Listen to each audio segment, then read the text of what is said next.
Ja, god dag allesammel, og velkommen til MA4-lester til Rekol Skole Andreasen. En MA-utbeving i føreskolen av Farmastaltene til 5 år. Og MA4-lesteren til senaste parter i endelige prøvtøkene. Den endelige prøvtøkene til begge en MA-reacher, og til den større parteren. MA-reacheren mellom 120 suger. Og ta MA-reacheren prøvdømt, og studenten stegen, og til Rekol vel og virlige, så skal studenten holde en allmenn fyrlester om reacherer evne. Og til Rekol for å gjøre nå. Og til den fyrlesteren har hun finnet en spurning fra sin vedleiere. Den spurningen fikk hun for en vike så igjen, og hun har så haft en vike til å skrive fyrlesteren som sverer til spurningen. Så dette her enden av MA-lesteren og den senaste parten av enda i prøvtøkken. Så dette er bare en allmenn fyrlester og en prøvtøk. Heiti av MA-reacherne til Rekol var utlittende for en normal skifte, færre vid at hos engst. Vedleier var Hjalmar Petersen, professor av Farmastaltene, og Edith Bukke ur Norra. Hun var hjelparvedleier. Og til å prøvdømme i det det Hjalmar Petersen vedleieren, og så 2 statsvedleier av Farmastaltene til Sakaris Hansen og Jekvan Ylon Jakobsen. Fyrlesen skal være 45 minutter, og etter det så færre prøvdommerne og dommerne løte at møte om fyrlesteren og ta her tid til å sette Rekol spurninger. Til det, og så kommer jeg inn at vi er nye støv. Jeg har alltid bare å si gjør så vel. Rekol? Ja, takk for det. Ja, fyrlesteren, han bytter som sagt av mine mesterriker, som eiter utlittende for en malskifte, for å vite at det er engst. Kanningar av hukkbord noen kjør føringen til førest, engst, kvoteskifte og til dangst. Ja. Fyrlesteren bytter sunder i tjejparstar. Først en innganger. Her greier fra endamalen vi må noen kanningen. Og i øronparste viser jeg av høv og snystøvna av kanningen, og en i utria parste greier fra hvordan kanningene var gjort der. Så gjerne kom jeg nærre inn av urslittene i kanningen, og hvordan det kunne være tolka og imot møvlet malskifte. Dette er den største parsten av fyrlesteren. Etter det hola jeg om hvordan et malskifte kan hente opparattlige stottatøy om der ytre omstøvner brøytast. At enda viser i stotten av noen andre vidskifte som vi i førjen kunne kanna nærre for å få en bedre innlitt i hvordan støvan sjåførska malen og om først i vanta for å være skiftet ut vid engst.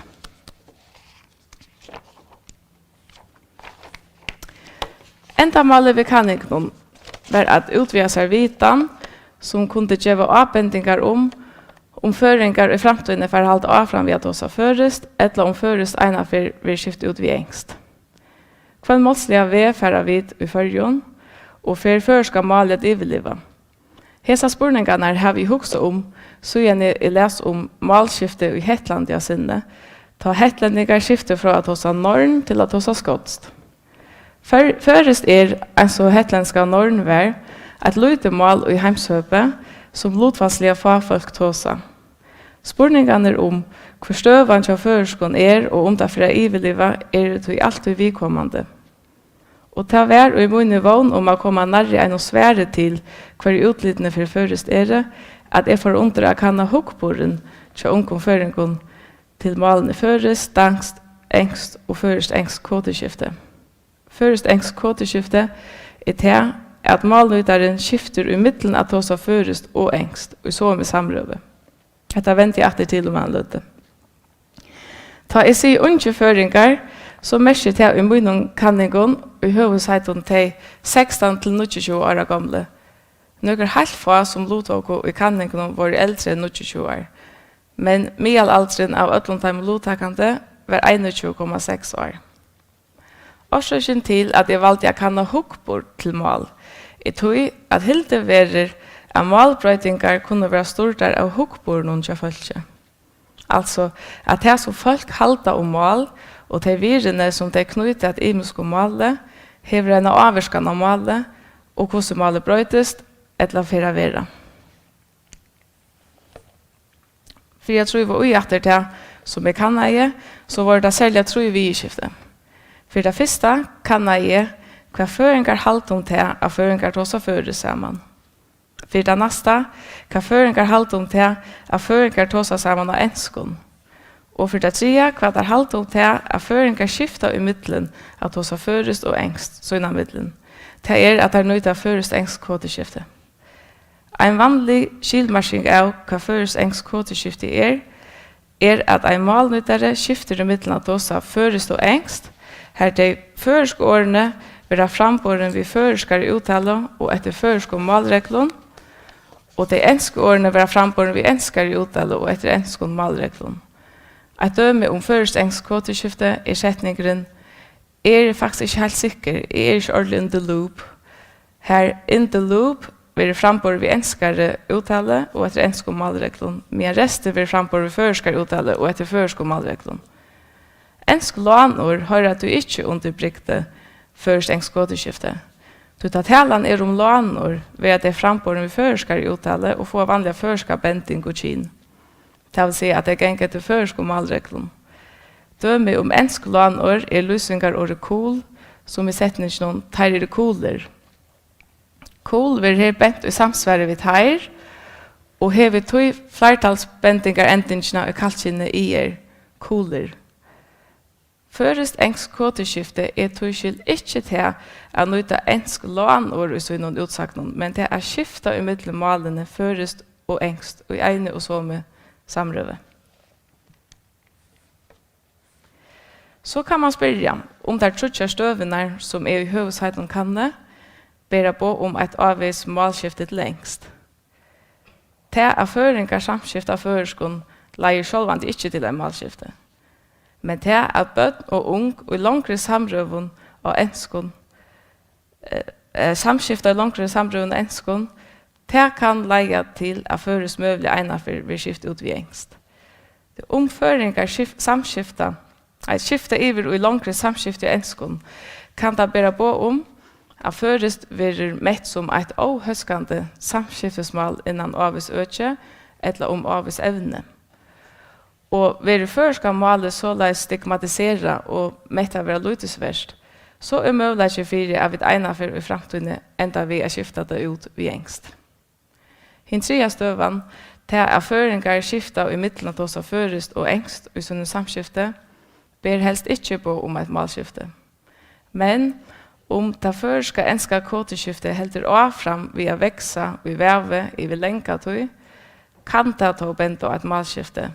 Men for at det skal gjøres en virkelig vante, skulle ånder vi skifte, og i følge nok eisen legge opp til et målskifte samståndes.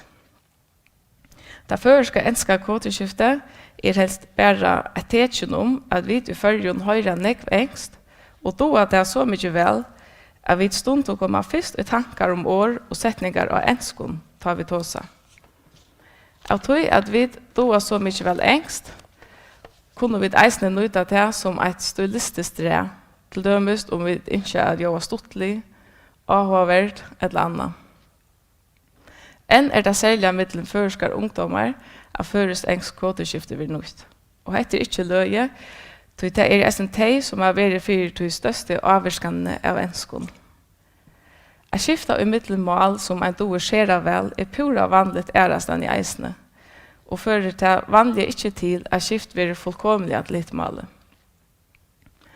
Kvann hukkbor vid i fyrjon heva til føringar som tås av førest, engst, eller nøyda først engst kodeskifte avhå versta kanna, tog viser til seg til dømes at føringar beinleis glede fyrir at føringar tås av saman av enskon. Så må man si at vi åpen fyrir en normalskifte til engst, skulle det hense.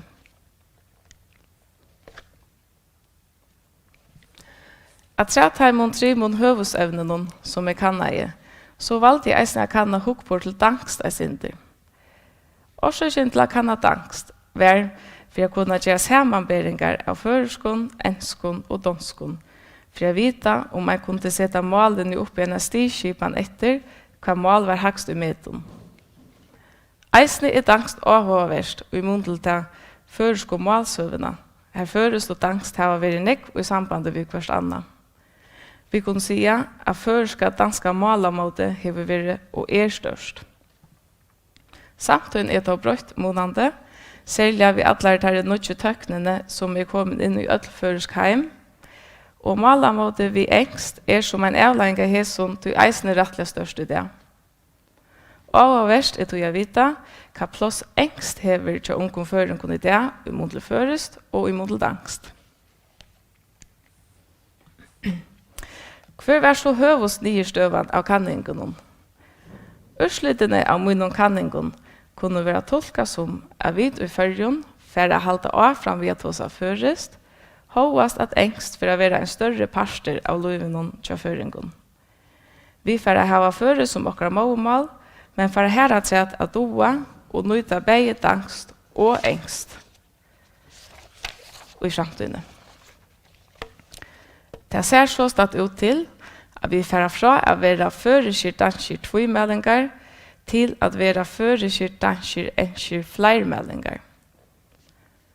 Utslittene bent at du ikke beinleis av et målskifte til engst i nesten, hovast engst vantande for å fylle mer i førjen. Okkurs enkelt kanningar utslitt kan da mulig bære på om at vi tar mot yngre føringen av 8 for å gjøre oss åpnere for en målskifte til engst. Om så nu ånder vi skifte i førjen eisne brøytast, så kan nuverande hukboren til ungdomføringen mulig virka vi til et enn kjøttere målskifte til engst. Men hette ikke støvende løtende sambarst munnen kanningen. Hesa rettelig jævlige nye støvna for det første målet bygger av utslutning av tveimån kanningen som gjort av ungdomføringen i 2019. Det en nekk vi-skifte som kunne gjøre til at folk skifter fra å ta seg et mål til et annet. Og mine kanninger bare en parster av det, som spiller en leiklåt om føres vil varvet eller om det vil skifte ut. Ta til sige at utlittende fire av føreska målet vil varvet som okkara mål i førjen å gå, hette enans grunn av mine kanninger. Andre vi-skifte som jeg ikke har kannet, kunne du bente et målskifte for det. Men utslutningen av mine kanningen i øtlom for en god tøyende for varvarslene av det føreska målene under nåværende omstøven.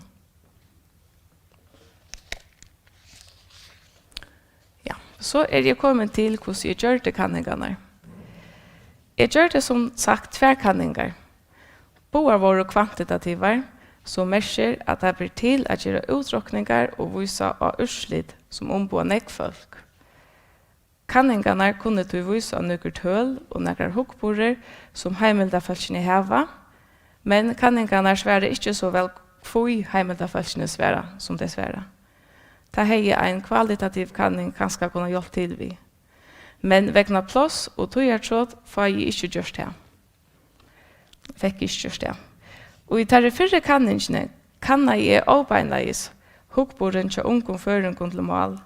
Og i de settene kanningene nødte jeg beinleis hottale til å kanne hukkboren til mål.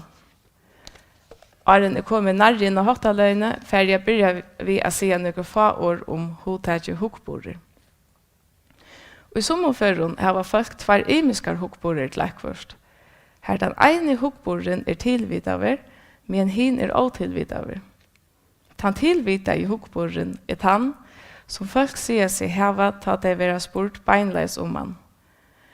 Vera folk til døme spurt bein fram om hva de halda om av føringar kåteskifta i middelen førest og engst, ta der tåsa vi føringar, kan ein vanta at nekve føringar halda det jo bytteslitt og skreift, men tar mulig ikke huksa nekka større sneilet om det, eller kanskje gåtaka det fullt ut, da det ikke tilvidar om mål. Altså kunne folk hava tvær imiskar hukkborer, enten det tilvida eller åtilvida. Sambarst målvisende mannen Tore Kristiansen virrene som folk åtilvida hava, en sterskare og sannare avbending om hvordan målet for å være eller for å brøytast. Den fyrre kanningen her i åpenleis kan i hukkboren til ungdomføringen kan du teoretiskt sett vantas att vara en sterkare avbindning om hvordan målet for å være eller brøytast. Og ta hver vekna hesa vitanda om at det ikke alltid er samsvær i middelentan tilvidaya og otilvidaya hukboren til falskje, at det valgte å gjøre tverkanningar, en av tilvidaya hukboren og en av otilvidaya hukboren. Hvordan kommer en så fram at du otilvidaya hukboren til falskje?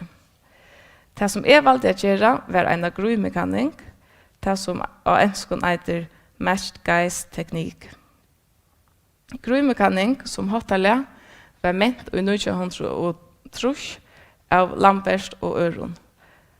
Vid grøymekanningen kan en utvide seg vitan om hver vire folk otilvita seta i samband med imisk mål, dialekter eller målslig brygde. Årsaken til at det eiter en grøymekanning tog at kanningen snur seg om at gjøre metingar av noen målslig grøymon eller maskon.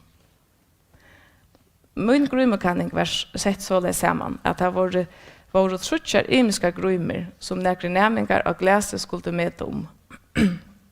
Næmingarna, som for det meste kallet for i heimeldarfølsene, skulle lusta etter noen opptøkken av trimon ungom folkon som prata sammen om gerandslig og ungdomlig evne. Av opptøkene var 2 kvinner og 1 maver.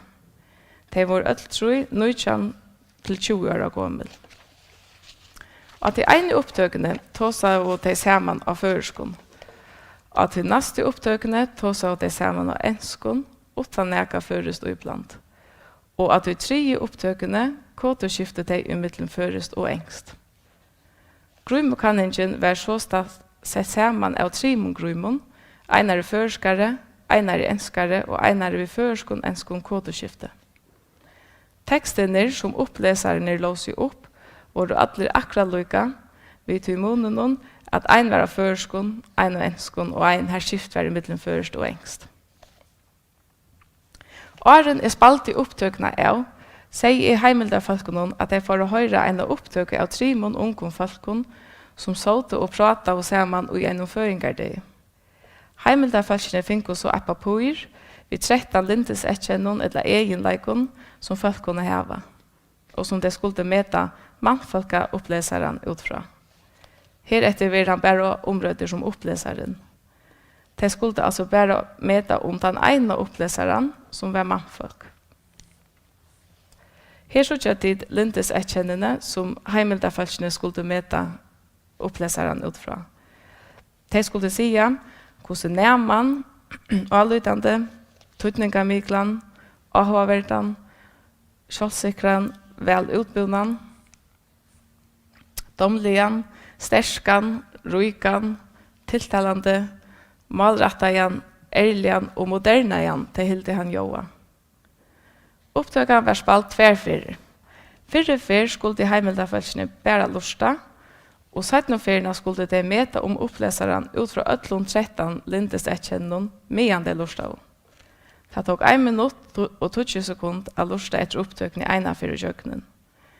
Etter at de var lio av sværa, spurte jeg dem om hva de hilde det vera som jeg kan i. Og så pratet vi sammen om det. For at heimeldarfølsene ikke skulle gita at jeg kan i tæra hukbord til mål, slupp det bare å høre det ene i opptøkene. Anten da føresko grumene, eller det ensko, eller henne ved kodeskiften. Om nu da samme heimeldarfølse har jeg hørt alle trutjar opptøkene, har det vært gode møvelager for at det har gitt endamålet vi kan ikke rettelig kjøtt. Og ta kan en sette spørningen vi hvordan åtilvita heimeldarfølsene hadde vært. Heimeldarfølsene visste av at de skulle vise sin hukbord, men de visste ikke av at de tar hukbordet til målet som oppleser nytte som jeg kan i. Og i så måte kan jeg ta åtilvita hukbord til mål. Her. 12 skolaflokkar av glæse lotåke i kanningen.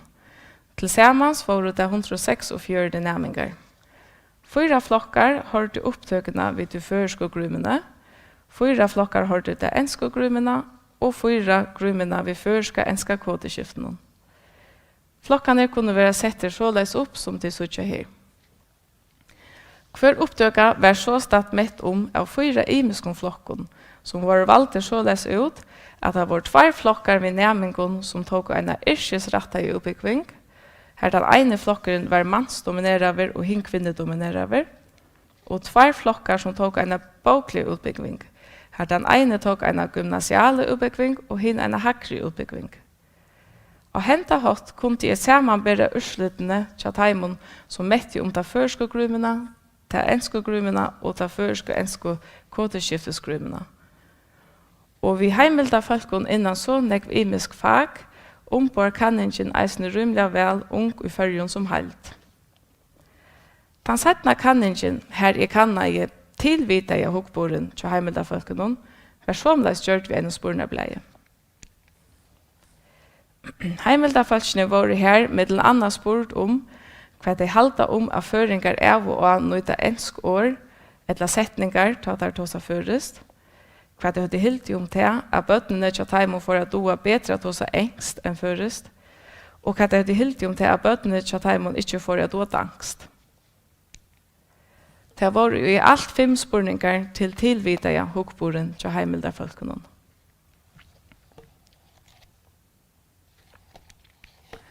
Vi i spurnablanen var det eisne spurningar tarra mål, kyn, alder, hver utbygging de tåke, de hadde bo utanlands, nuvarande bostad, og hver mål matchen for eldrene og ommer og abbar tåsa. Hese spurningane var vi at tog de yngste vita avviser samfunnsbriklar høtte en averskan av hvem hokbor heimilda falskene høtt.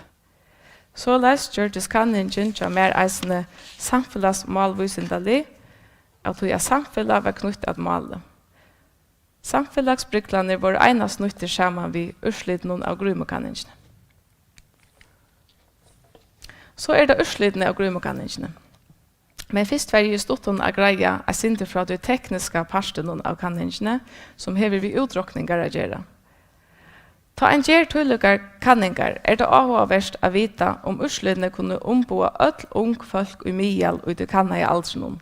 Her husker jeg de 16-29 år gamle, og ikke bare de som lottok i kanningen. For jeg kunne se noe til hver signifikanseren og i ursliten råknaver.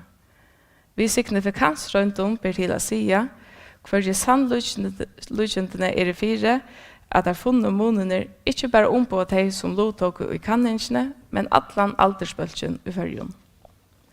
Jeg sette signifikansstøye til P4 0,05. P sender for probability, det sannløsjente.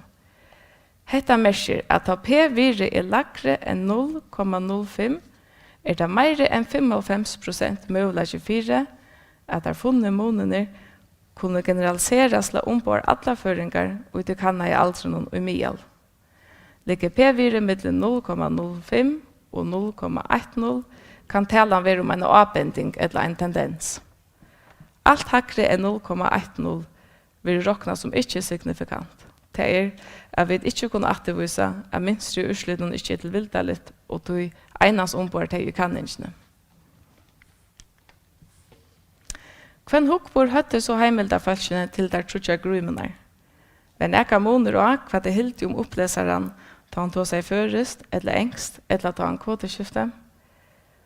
Ødelt 13 lindes etkjennene vil ha lagt sammen, så leis at en ser hvordan oppleseren vil metter som halt, så vurste urslitene at ønsken signifikanter måneder var av grumene. Oppleseren var så statt metter rettelig eins, samme hver målen ut. Sedan i uttolkingene kom jeg nå hvordan dette urslitet kan være tolka og imotlig møvlet malskifte. Greina vidt så til 13 lindes etkjennende hver skjer, så det nekre fag måneder av hvordan grumene vil mettere. Oppleseren vil mettere gjøre rykere og bedre utbyggvinn, ta han tås av førest og ta han kodeskifter, enn ta han tås av engst. Eller venta høtte, så gjør oppleseren fatakere og verre utbyggvinn ta han tås av engst, enn ta han kodeskifter eller tås av førest. Hetta urslitet kan være en avbending at føresk tala, enn så engst vil blant opp i, hever hakre tikn enn ensk tala i følgen. Men vi må framvis minnas til at ingen signifikante moner var av grumnon som halt. Det vil si at førska og kvoteskiftesgruman var ikke materialigere enn enska gruman som halt. Men at det tog var en moner av hesumbavun lintes etkjennon ryker og vel utbyggven. Først engst kvoteskifte og ensk tala var hinvin sett i samband med ærlighet, som ganske kan undråkna synder. Upplesaren blir nemlig metter å gjøre ærligere på han kvoteskifter og tåsar engst, enn han tåsar først. Hvor så ber mulig til å finne ut av om man gjør ærakanningar av heson. Et på at ungfolk vita hvordan store avverskan engst hever av deg, og at det til halta det gjøre og ærligt at unge det er ikke engst av i sinne tale. Om vi råkner urslut oppi som tendentiell, det vil si at monen ikke i ens avløydende eller trykker som tar signifikante, men det råknes kan vi en avbending. Så sast at opplesaren vil metter mest modernaver ta han tåsar engst. Hetta urslutet høsker vel til alle de populære mentanene som ser ofte av enskon, til dømes angelskar sjåmarsrøyer, tonelager, teltespøl og så framvis. Og så kan virka vil til at ensk tala vil sett i samband med modernitet.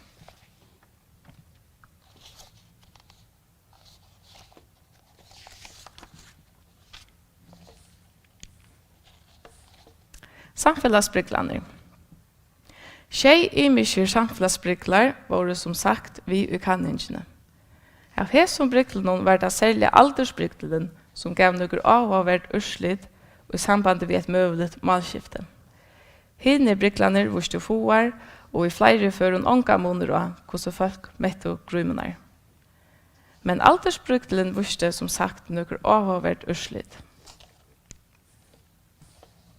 Det var nemlig såleis at folk som var mittelen 16 og 19 år mette i 5 lindes etkjennon ensko grumene gjelligere enn de som var 20 år og eldre. Tannåringene, altså de 16 til 19 år gamle, hildet de ensko grumene joa mer avløydende, nærma, bedre utbildende, mer tiltalende og rykere enn de eldre mettene av vera. Monene var signifikanter og lindes etkjennon avløydende, nærmer og vel utbyggven, og tendentieller og lindes etkjennon tiltalende og ryker. Hukkboren tja førskon tannåringen til at føringar tåsa saman av enskon altså gjelligere enn hukkboren tja eldre føringon Hette avverst, det kan kanskje bæra på at vi får høre flere føringar tåsa saman av enskon i framtiden. Men det kan eisne bare være en enderspeklan av en ungdomsmentan, her engst stender høgt i meton. Hesin gjellige hukkboren til føringar som tåsa engst, kan du brøytas og først som de unge eldast. Hinveien det ikke garanti for at de unge får slippe hesin hukkboren, så det kan eisne være såleis at den gjellige hukkboren motvis føringen som tåsa engst, for å fylle dem og vujar i løyven, og at de til mulig for å løyva sine bøtten og øren at tåsa saman av enskon. Og ta kan avlængen være hån, at føres misvire som samskiftesmål, og at det her vil gjøre enn mer tiltalende til flere folk å skifte i til at tåsa engst.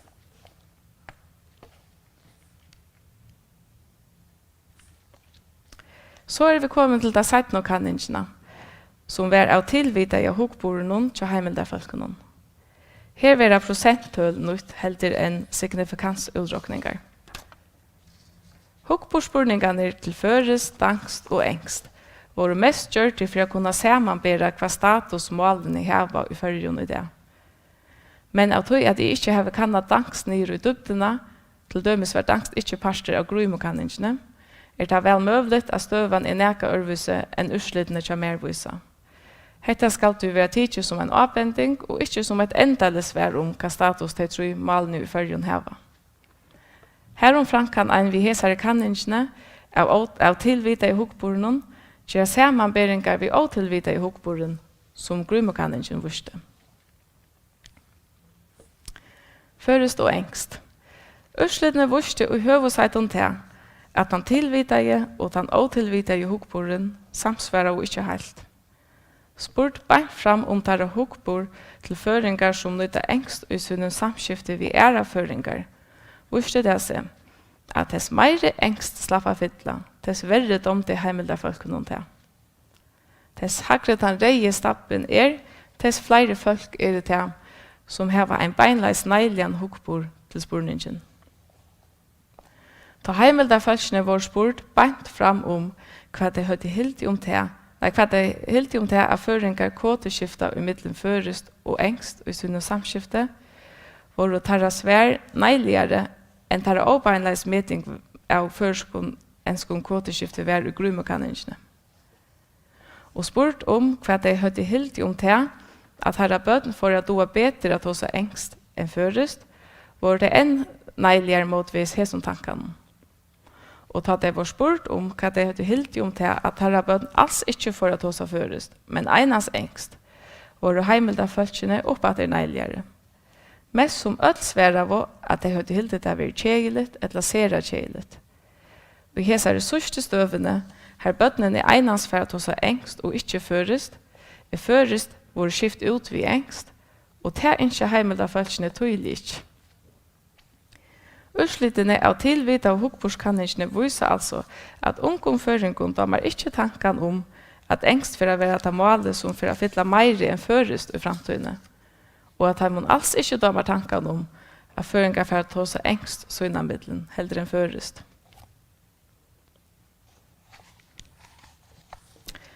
Hvem hukkbor høtte de unge så til dangst? Heimilda følgene vurste seg som helt av virusmeda dangst. 34-åringar, eller 45% av teimon, hadde hildet av kjeiligt eller sera kjeiligt om tarra bøten ikke for å doa dangst. Som helt ikke unge føringar så start, at vi talte av fram vi at læra dangst. Seta vi så dangst oppi mot enskon, så viser det seg at sera nekver unge føringar åpne for tankene om å byta malene om i skolan, så les at ein fyrst lærer engst og søgjende dangst. Best ein gåen fjordringe damer ikke tanken om å byta fatjene om i skolan. Nastan helten av heimilda folkene heldet det være beinleis godt, eller hever ikke måte du å byta fatjene om. Hetta kan kanskje være nytt som en avbending om at helten av unge føringen ser større vir i enskon, eller heldet det være større tørver å doa engst enn dangst.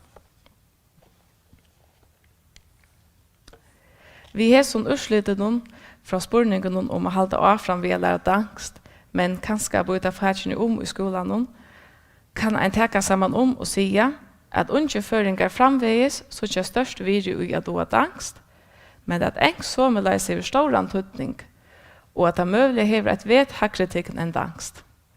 Et møvelig statushierarki kunne du se såleis ut. Lukningen skal lese såleis. Først hever hakritikken enn engst, og engst hever hakre etla lukka stora tign som dangst.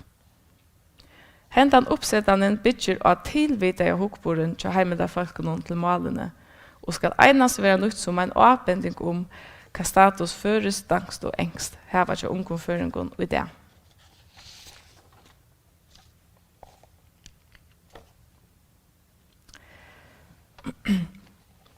Hvordan kan en tolka utslidene av kanningen? Grumekanningen vurste iverskipa seg til at unge føringar og åtilvitiga stinon med det ungar føringar eins, utan mun til om der tosa saman av førskon, eller enskon, eller om der skifta i middelmalene. Føringar som tosa saman av enskon vil altså ikke metter signifikant neiligere enn føringar som tosa saman av førskon, og det samme galtande for førska enska kvoteskifte. Håas nøker heimilda folk høyde vimersingar som avtoga av at det gjørtes er sinti kløkk av at oppleserne samskifte og enskon. Så avrekva hos det og ikke så mykje negv at det ikke fikk oss være, og heller ikke så mykje at her møvlig ørskimland leite til tydeligere neiligere metingar av ensko grumene, eller grumene vi førska enska kodeskiften. Vi kunne sige at unge føringar målslige sera fevnande og viser størst tålsemme for målslige imisleika. Ta godtaka imiska malnusle. Ta øvota galtande i øron europeiske London, her folk i åtålen ta i ræver målsligen imsleika. I Danmark viser kanningar dømes en av store intoleranse mot vis dialekton og målsligen imskleika iver høver. Et sted som tog minner førjar i Vestenorra, her normen, en som føringar og åtilvitega stinon viser størst tålsemme for imskare malnusle. Tan tilvita i hukboren tja unko føringon til førest, engst og først engst kvoteskifte, hivin ikkje engst godtagande. Hetta merker at ta i føringar var spurte bare fram mål, og hva der halda at føringar tåsa saman og enskon, eller at der kvoteskifta, så godtaga tar det ikkje ens vel som tatar i åtilvidare. Målsliger imiskleidje verer ta altså ikkje ens vel godtidgen. Her ser det ut til å være en avstiskipan fire hva vi godtidje. Dess meire engst slipper å fytla til føringen og tar samskifte sunnamiddelen, dess verre damer føringen til. Hetta sunderbøyde som utslutende viser middelen tilvidere og åtilvidere i hukboren, enter spekler vel til støvene som føringer i dagsens samfunn. Føringer som alltid tåser det minste målet, da flere mål møtes, venner vi skulle innstille seg til målet til hinom, og gjøre at eisene vanlige utan størvis, omhugsne og troboleger. Jeg kan si som så, at okkara refleks til åtilvidere at vi innstiller okkon til målet til hinom. Eito det ikke ovanligt at vi sværer døgnen etter av danskon, hovast her bygg i førjen og velskilja førest. Vi så vån vi skifte i middelmål. Til at vi vån vi målsligen imiskleika og at innstilla okkon til det målet vi nå ena for høyra, sast eisne imot til der nekvo dialektene i førjen. Føreska målsamfellet sammansett av nekvon dialekton som vi har brukt her alle stedene. Bæg og i undervisning, kyrkje, milon, handle og så framvis. Føringar altså sera venner ved å høyra imiska malnusle og godtaka henne, tatar åtilvidere henne. Samstundet som føringar så venner vi å roma og godtaka målsligen imiskleika, så vi å sera maltilvida folk. Vi vån vi at hos og mal, hva rett eller skreift, hva gåer eller vanlige malborer, hva førest og hva danismer, anglicismer og så framvis. Hetta tilvide såst eisne atter og tilvide og hukborskanningene. Her flere heimelda folkene ikke domte først engst kodeskifte, og ser han ekvon ikke domte tankene om erføringar for at du har bedre engst enn først. Ta heimelda folkene tilvide og mal, så det såst at ikke lukka mykje for deg om føringar hos først eller engst. Tolka vid urslidene og imuntelta først og malsøvna, så kan en sige at det trykva sambandet som vi har haft vid angst. Vi tog urslide at føringar vårner føreskje danskje tvøymeldingar, det vil si at vi doa og nøyda bæge førest åt angst. Møvlig legge lunnar under til godtakande og til vite i hukbornen til unge føringen til engst i det. Vi kunne si at talan om et slag av framhalde av to stabile, føreske og danske tvøymeldestøvene, men nu vi enskon løgt under træt. Så stafua vi, eller heva vi langt mittlen de unge i det, en av flere meldestøve, her føringar doa og nøyta bæge førest, dangst og engst, og her førest okkara målmål. Se i hesson jøsenon talan du ikkje om et målskifte til engst i nøvand løt.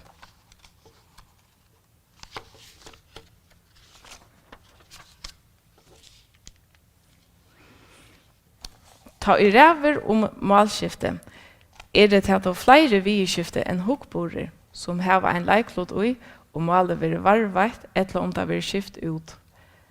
Nøkker vieskifte det til dømes økonomier, om det rent økonomisk løser seg eller ikke løser seg at hosa målet. Hukborer og troskaper til folkebølgen og målet, landafrøye til dømes om folkene som nøyta målet avskåren landafrøyelige seg fra øromålen, og i kvenn mån stående stola malen til dømes om undervurst være i malen i skolen og annet, og mangten av malnøyderen. Det om det noen folk som tås av malet til at ha vært varveit. Jeg får ikke tid til å teke alle tattene i jøkkenen her, men jeg får til å teke et dømme fram som kan leie til et lovfastlig kjøtt malskifte. Og det er lotfadlig i middelen tarra som tog seg først og tarra som tog seg engst i førjen. Verer mangten av føringen som tog seg først og lytel og mangtel tarra som tog seg engst, kan det leie til et rettelig kjøtt skifte til engst, malskifte. Hetta kan eit nå henta om nekver tilflytare kommer til førja som velger å ta seg engst heller enn å lære seg først. Det kritiske talet tidses av være en triinger, samt malvisende folkene som Sarah Gray Thomason, Terence Kaufman og Remco Knoisen. Det vil si at om tilflytare som tar seg engst telja en triing av samleie folketalen, så gjørs det at teoretisk er ikke nøyut til teimon å lære seg først, og så være det førestalende meira eller minne nødt til å skifte lengst. Om hesen triingren av tilflytaren kommer inn i løgene av samfunnet. Det vil si at tilflyterne er prester, handelsmenn, handverskere, showmenn, laktnar, sjukrarøkterfrøyngar, nomsfrøyngar, lærere og så framveges, så være det kjøtt og ikke yrke eller øke, her føringar ikke koma i samband vi engsttalande folk. Om tilflytaren er eisne giftas føringun, er enn større årsøk til føringun til å bruke malet til tilflytaren, ikke at det er samskifta vi sånne engsttalande familielimer som ikke er å lære først. Hetta var i øtlom førun til som hendte i Hetlandet av sinne. Ta seran nekver skåtar kommet til Hetlands, som gjøres parter av øtlån samflagsbølgene og giftest eisen i hetlendingen. Utslutet var at hetlendingar oppa stått av tog skifte fra å ta seg norn til å ta seg skotst. Remco, som har kannet malskifte i Hetlandet, sier at mangten en triinger kan kanskje være sett opp i en råknestikke, som viser hvor just henda mangten er kritisk. Han teker støy i norn og skotskon, men jeg får skifte det ut i førest og engst. 70% av folkene tar seg førest, og 30% tar seg engst. Og det vanlige og i flere målslige støvun er at føringer tar seg engst, så er møvleggen 4 at 2 til vilderlig som hittast av gøtene for å ta seg førest, 40% ganger 40%, som er 94%, altså under helten. Eller sagt ørvise, telja tar engsttalande tilflyterne en triing, og sivenje er at føringar tar seg engst i flere målslige støvun, så er det iverholdt 30% møvlegge 4 at 2 til vilderlig som hittast for å ta seg engst sammen. Det ser altså ut til at gjørs tale av teimon som tar seg engst i førjun en triinger av de samleie folketalen, så vil føringar meira eller minne nøyder til å skifte til å ta seg engst. Her var vi ta heratræt flere føringar som framan undan samskifta av enskon, eller her var en jævlig hokbord til å samskifta av enskon, så er det her vi til å sette enn mer fer og et malskifte, og møvlig nøytast tilflyterne tar ikke telja en triing av samleie følsjennom. Av tog er vi langt å heva flere føringar som vilja samskifta av enskon. Henta støvan vi tar mot nekvo tilflyterne som var verleik i Hetlandet av sinne, er då ikke galtande i førjon som nu er. Under verande omstøvun ser førest ut til å være varveit som okkara målmål, og vil ikke skifte ut vi engst i neste framtid. Unge føringar godtaker målsligen i misklega, men virusmettet då førest hakre enn dangst og engst. Kanningarna peikar du ikke at målskifte i neste framtid, men heldur av et slag av framhalte av de verande førske og danske målstøvene i førjon, men nu vi enskon løgton av træt. Vi tverra tog, sambars mun og kanningon, at gjeras føreskir danske flermeldingar vi føresko målmåle omstøvnar halda avfram via vera som der er nu. Jeg vil ta enda vi a stryka under at hokborer er best ein parster av de movilskiften som kunne hava neka a sia fire om førska malet være varveit eller ikke. For å få bedre innlitt i støvna må vi nøyta imisk hottalø og gjøre flere imiska kanningar, begge av imiskon aldersbøkken og av imiskon øtjon, så som hver avvarskan internettet og tøknen heva male, om tilflyttere lærer seg først eller ikke, om langere samskifte av enskon høyre til badna og ungdomsmål som blir sleppt så hver som det eldast eller ikke, og andre vidskifte. Takk for det at du lort av.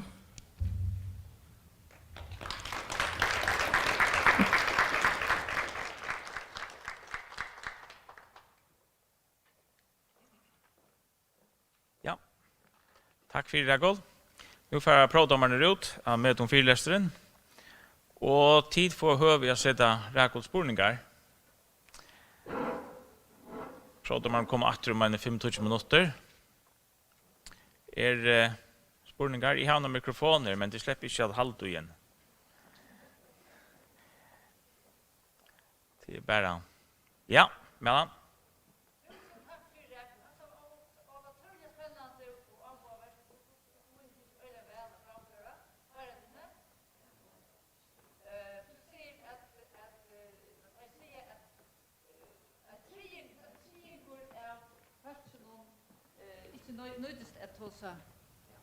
Du helt. Ikke nødt til å ta seg først, men helt fremme, og ikke lære seg... Nei, en triinger tar seg engst. Men en triinger faktisk at han fører til 14.000 folk. Hvordan utlendingar har vi i landet? Har vi ikke nesten sånn, ikke?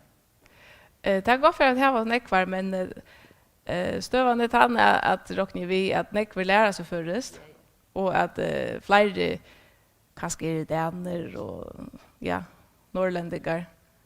Alltså det heter stöva ska vara att han att en triinger tosar engst. Ett annat mål, alltså en triinger tosar ett mål. Ta det vanda mycket för först. Det blir intressant att finna det kan du. Ja, absolut. Ja, absolut.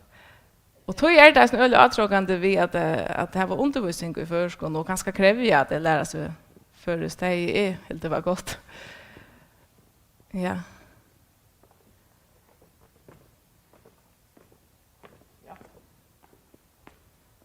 Det er flere som har spurningar.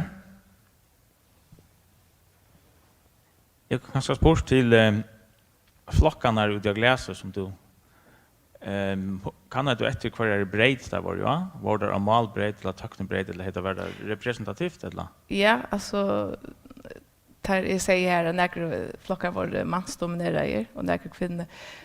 Det var det timperbredd och metallbredd och el. Och så hinner var det klattna ätstöingar och tillvirkes. Det var folk som hade tillvirkesbredd. Och han tre var frisörer. Här var man folk, men ja, kvinnor dominerade var det så. Och så de som tog en gymnasial utbygging eller högre utbygging, här var det nog så jämnt vid Kilsbøtten. Och det var eisne flere imske flokkar, flere imske bredder. Naturbredd. Och det var inte månader av svären för att han imske bredd någon kan det sjuksast att allt efter kvar du har fyra så. Ja. Brödet det ihop på mal eller. Jag kan det faktiskt bära om du tog en boklig utbygging och Montland yrkesrätta utbygging. Och här var det några bonder. Men det var kanske inte så tydliga mycket mot en målskift egentligen. Det var inte sig alltid när det var spännande. Men det var inte sig att det som tog en yrkesrätta utbygging och några fan för dem vi som hette det förskolegrummen hackre. Så det är ganska synd mer sibunten och ja. Hade man fast ut i förska.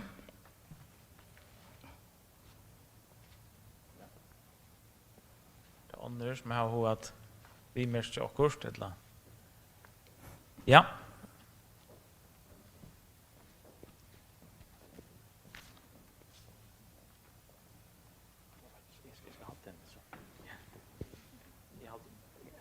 Nej, det är inte bara en spurningar, men det är väl ett kodeskifte där folk säger att de nämner ölen och dömer och så säger så ändrar det you name it. Eller att de säger whatever. Alltså det är ett kodeskifte, är det inte det?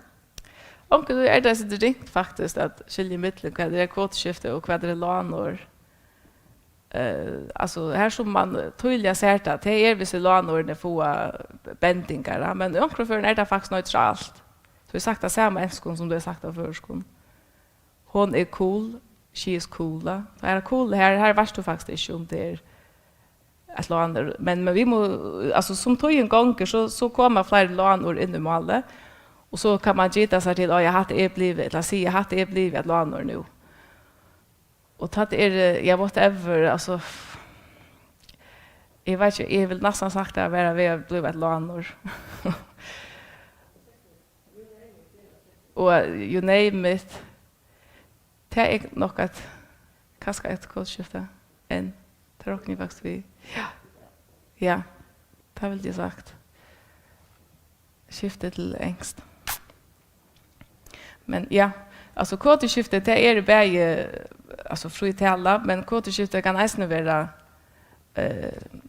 fasta vändningar som you name it.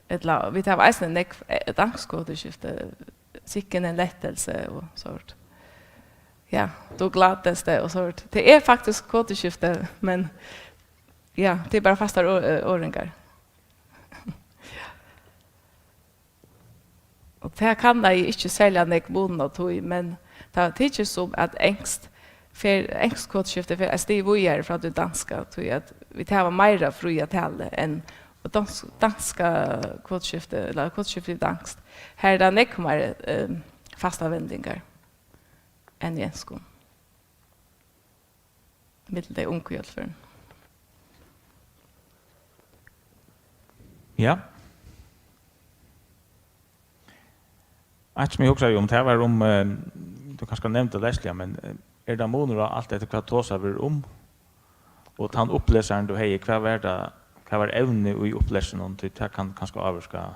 Jag kan ju launcha den kanning för några år sedan. Det har visst sig till dömes att föringar vill de helst ha att förus blev brukt i visendalion höpe, men det har de inte motor att bruka ängst om det var popscience. Ja. Så det är allt efter vad det är evne eller vad det är, vad höpe är. Ja. Detta var faktiskt geranslig tala. Alltså ta jag skulle ävna texten till så skulle jag ju välja alltså vad är det inte vi kan och ta huxa det som är tydningar mycket fyra malskifte är det som vi pratar vanliga, inte visen där leon höpon.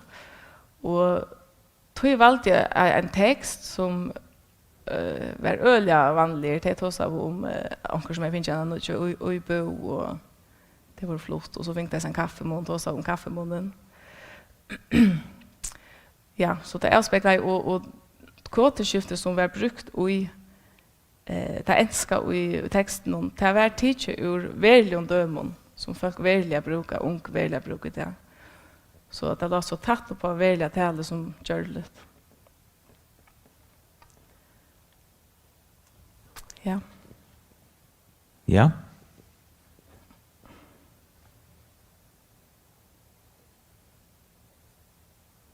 Här är en här. Det var en.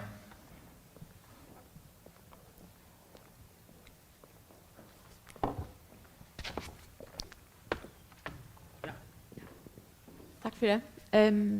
Alltså du nämnde Hetland. Kan du under var det det dömer om Annerland som du ästen kanske brukte om här som det skiftar in till ett annat mål eller Ja, alltså för vi det.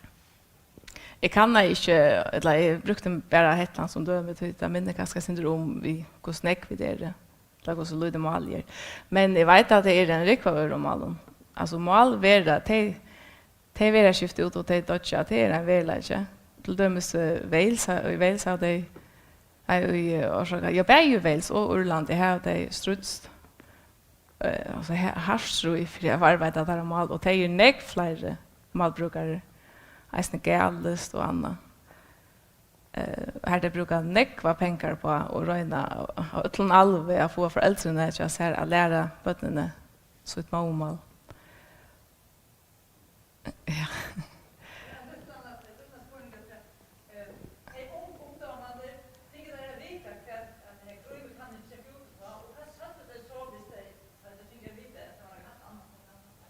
Ja, nej, det fick inte veta så att jag inte skulle veta av att det snus om mal. Ja, att Anna. Så började det gita, och här var det nek som gita, det var också sjalarfröjligt, hur vi hugsa om folk, och de som hörde det enska gruvna.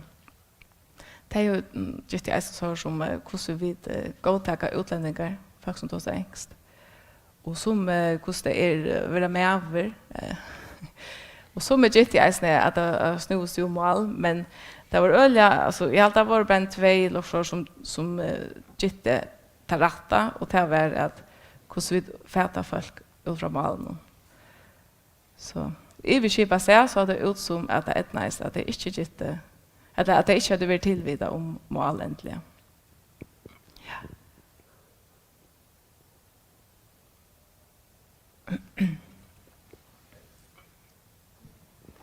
Ja.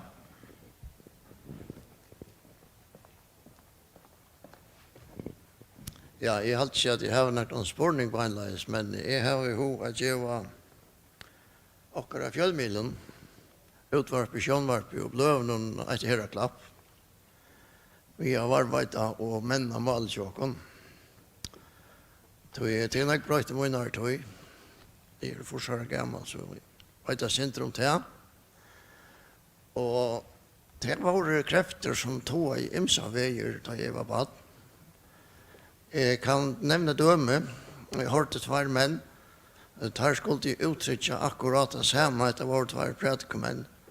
Og annars sier at Kristus allmiddelbelen. Det har jeg nesten ikke hørt før alltid. Så kommer en annan och säger, ja, det är som han säger. Kristus är det koncentrerande centrum. Och han var ju för målet va. Men så är han fjällmillarna kom, jag hade inte funnit på att sagt det här. Och jag vet inte om det i dagligare tal vill säga allmiddelbelen, men det lyckas vi. Men öll satte mittpunktet. Ett angstår alltså. Och det hänger vi än, men vi där är gott år som heter allmiddelbelen. Så jag vill bara lyckas som djeva de som arbetar vid mål, någon fråskaparsätter och öron. Att göra klapp. Och att jag tycker till att hålla. Tack för det. Ja. Jag kanske ska tacka för det som den här sända till. Det är flera som har hova sig akkurat. Det har inte varit en spårning, bara en vimersing eller något annat.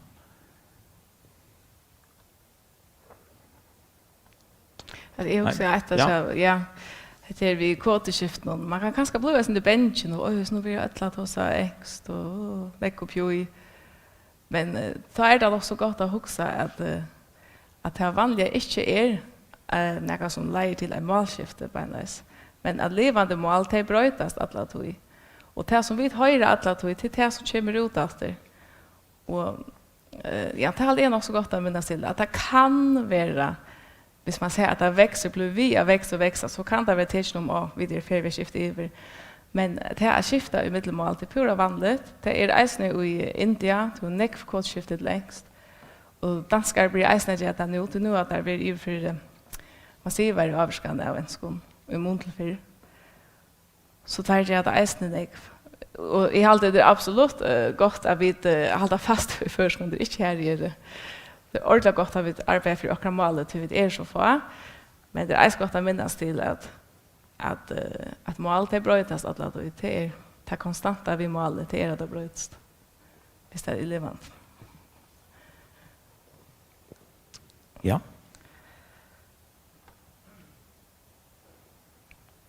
Mellan. Ja. Nej.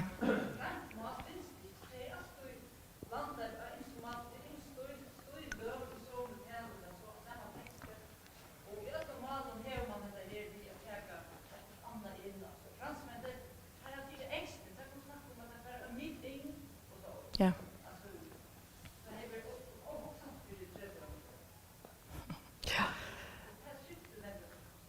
Ja. Och det är också som säger att det som danskar nu kallar för gott gammal förrest, det var så när du skit låtugst. Men det bara blir parster av det danska malen. Man har också sjumt det. Det är det nutcha som är det främmande som är farligt, men det är alltså vi skulle följa vid. Det är absolut viktigt. Ja. Men det är väl ofta då som ödesmiss att dömes ängst för brukt av en ödesmiss. Ja, det kan nästan vara. Det tydningar mest ödesmiss för att ball ska vara varvat. Det är att föräldrarna att lära bötterna male. Hvis föräldrarna inte lära bötterna male, så är vi det stora vanta. Och det tog jag säga till vi att det är alla yngst handharingarna. Det är den största vanden är hvis det är öppen för det bötterna så ängst. Ta kan man då som en skift, en möjlig skift. Tack för det, tack för spurningar och bimärkningar. Nu är det provdomare och domarna kommer in i höll i att det för att välaren och Hjalmar görs väl.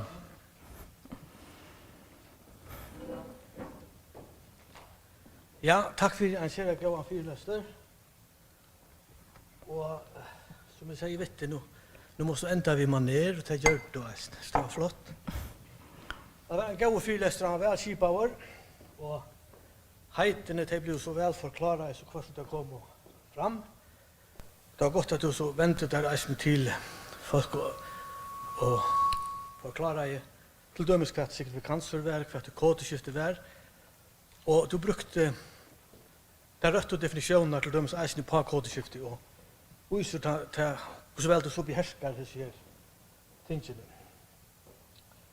Eisen var det gott att du nämnde att du var tillvita och nämnde att du är avmarskingar, att du kan inte ha sådana avmarskingar. Och så läs att du inte var så allt för kategorisk i de nya stövna som du komst vid. Och kanske kunde man nämnt okkur meira om talan är om ett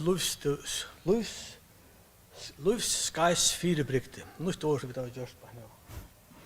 Alltså om att det är så för att fylla där man lyckas till det, de unga till det blev äldre.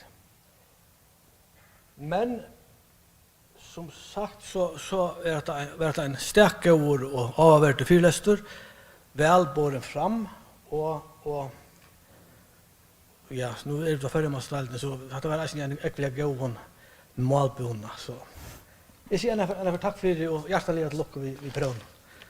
Som vi verkar nog ge. Ja. Det var gott. Det var dejligt. Ja.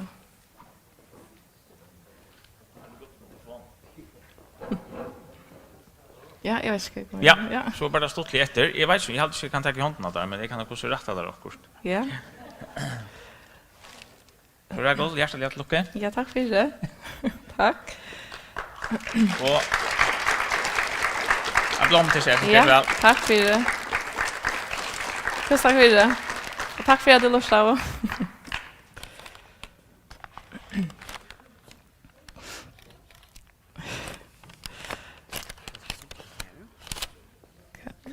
Präcka? Ja, ich sag mir das.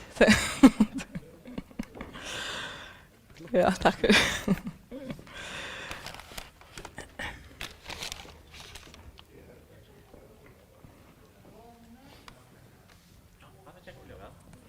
Ja. Ja.